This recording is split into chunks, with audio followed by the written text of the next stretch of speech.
Hey, Shalom. I want to give all praise, honor, and glory to Yahweh by Shemi Shai. Double honors to the apostle of the great millstone who rule and teach well. Peace and salutation to Yakim, pushing his truth throughout the four winds. All right, back with another lesson, man. You can see it's entitled "One Truth." Okay, it's a lot of options, if you would, in the world when it comes to spirituality, religion, things of that nature that ultimately leads to the road of salvation.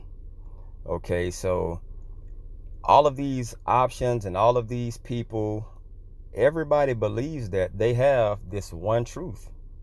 Okay, and all it is a belief system. So what you have is, other than a man-made belief system, the truth and the one truth comes from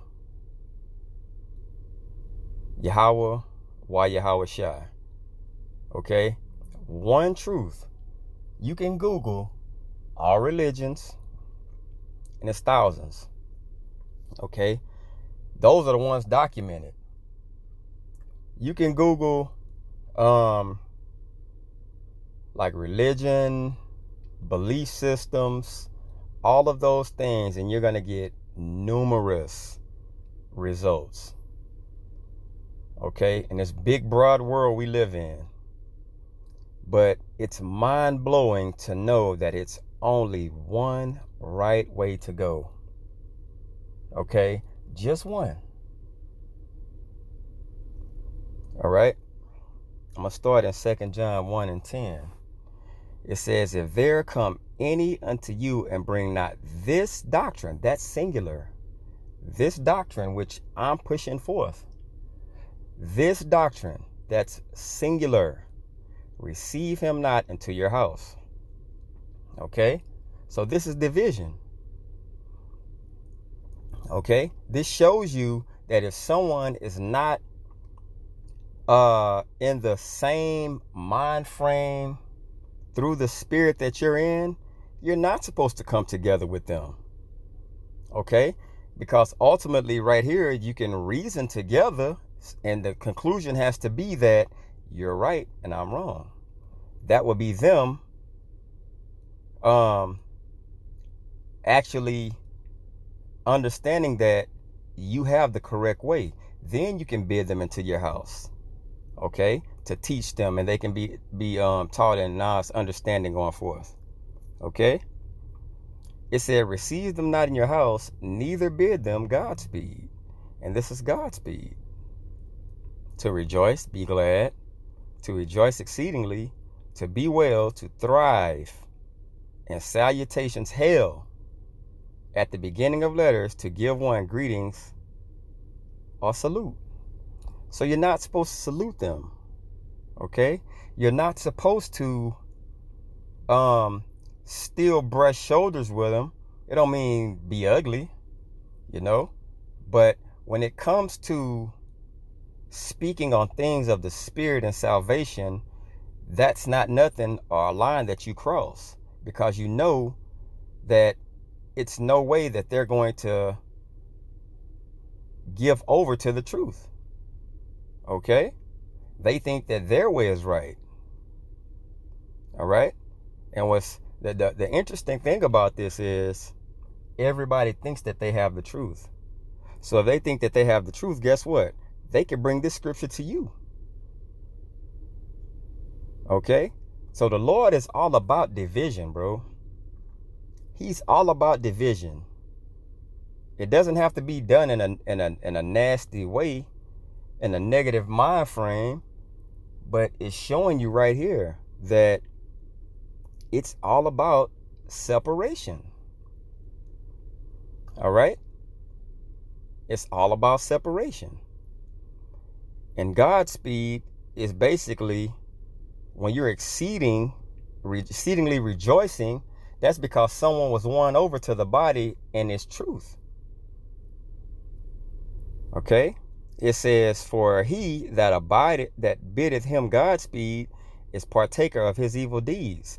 So if you allow this person to be around you in spiritual things and they don't believe the same thing that you believe in, you're just as guilty as he or they are when it comes to the truth.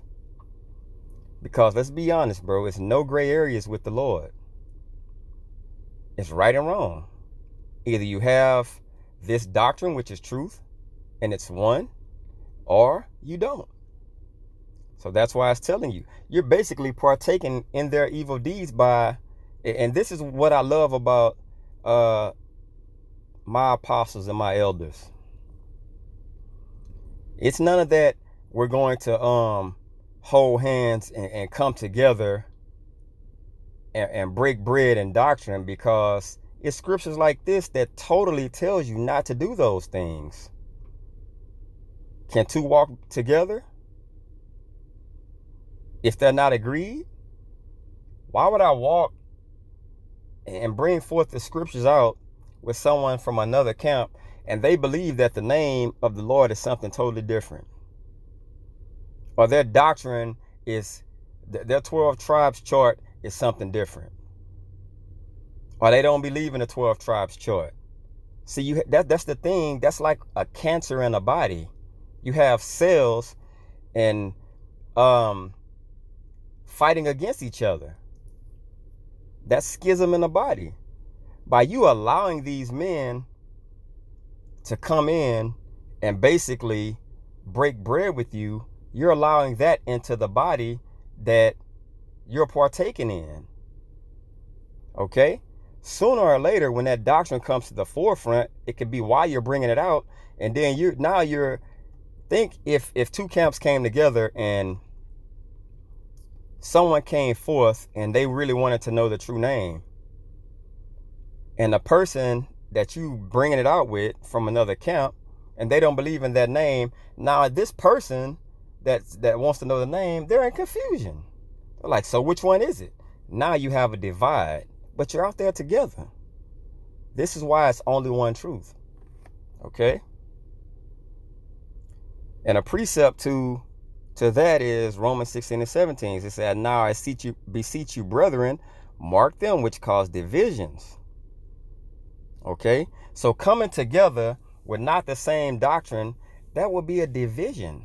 That divides us because we're not in the same body of what we believe in. Mark them which cause division and offenses contrary to the doctrine. Singular. The doctrine. Okay? So it's only one. It says, which ye have learned, and avoid them. It don't say beat them in the head, debate with them, because you know where they stand. And let's be honest, some people believe in other camps what they believe. If you sit down with them for 2 hours and break bread and don't come to an conclusion, you just wasted 2 hours of your life trying to give them truth, because you knew where they stood from ground zero.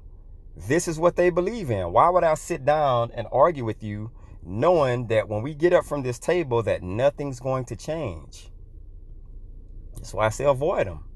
It's just that simple. You see another camp, you know their doctrine, you know what they believe in.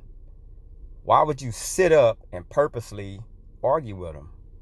Just keep it pushing. Hey, at the end of the day, we're going to see if your doctrine is that one doctrine that the Lord was speaking of right here.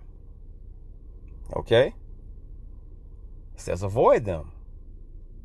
Cool. John, 3 John, chapter 1, start at 3. It says, for I rejoiced greatly when the brethren came and testified of the truth, one, that is in thee. So I was exceedingly glad that this doctrine that was brought forth, it reached you. And brothers testified that you received it. Okay? It says, even as thou walkest in the truth. So we're all in agreement and we're all in one body. We agree together because we walk together on what we believe in wholeheartedly. We're sold out on what we believe in. Okay? It says, I have no greater joy than to hear that my children walk in truth. Okay? So what we have is chain reaction. When someone, like the apostle and elders, those are like spiritual fathers. Okay? Well, it's quite obvious because your biological parents aren't teaching you the right way. So what we have is that's like a spiritual father figure. All right? It says, beloved, thou doest faithfully whatsoever thou doest to the brethren and to strangers. Now, those strangers, the only reason that they're strangers is because they know better. They don't know better. These are Israelites that don't know better. Okay? So to make them to where they're not strangers anymore, the truth has to be brought to them. And when the truth is brought to them, they will no longer be Gentiles or strangers as they're of the other nations and what they believe in, not in blood, not in spirit, but what they believe in, what they were taught. Okay?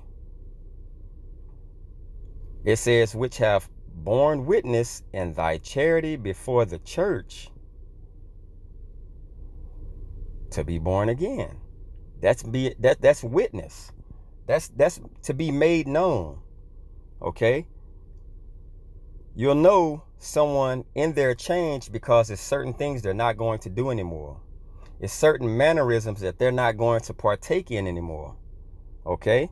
And it's going to be a lifelong thing. You can constantly see growth in them. All right? It says, whom if thou bring forward on their journey after a godly sort, thou shalt do well. So these strangers have to be proven. They're going to do well because when you're teaching them, if the Spirit of the Lord is on them to understand what you're bringing forth, they're going to do well. They're not going to fall out.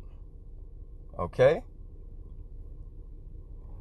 7, because that for his name's sake they went forth. That's what all this is about. The truth. Okay? His name's sake they went forth. They were chosen. They were of the elect.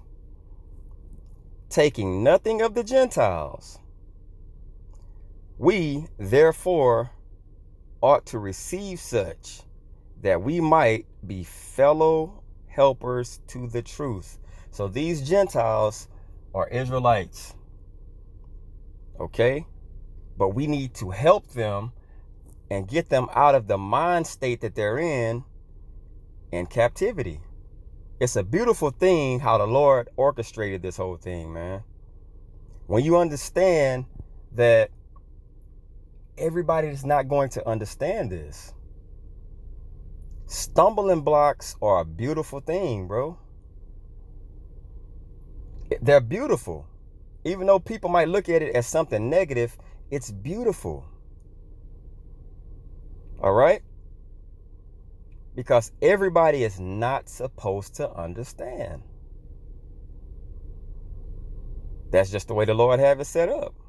And it was set up that way from the beginning, that they just wouldn't get it. But the ones that did get it, even with simple things like the Gentiles, okay, it says that we might be fellow helpers to the truth.